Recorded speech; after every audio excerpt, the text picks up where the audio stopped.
ఆయనతో ఎక్కువ మాట్లాడాలంటే, ఎక్కువ గడపాలంటే మనసారా ఆయనను ప్రేమించండి. చప్పట్లు కొట్టండి గట్టిగా, చెప్పండి యేసయ్యా స్తోత్రం అనండి.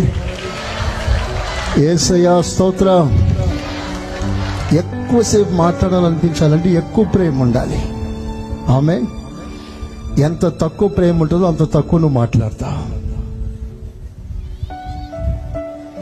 ఎవరి మీద విసుగుంటే ఆ విసుగు ఉన్న ఆ వ్యక్తిని ముందుకు వస్తే ఒక్క నిమిషం మాట్లాడటానికి ఇంట్రెస్ట్ ఉండదు. ఎప్పుడు పోతాడా అని ఎదురు చూస్తా.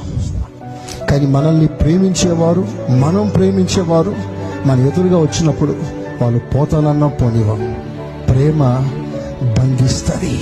స్తోత్రం చెప్పండి, చెప్పండి గట్టిగా. అంటే యేసయ్య మీద ఉన్న ప్రేమ ఆయన సన్నిధిలో మనల్ని బంధిస్తుంది.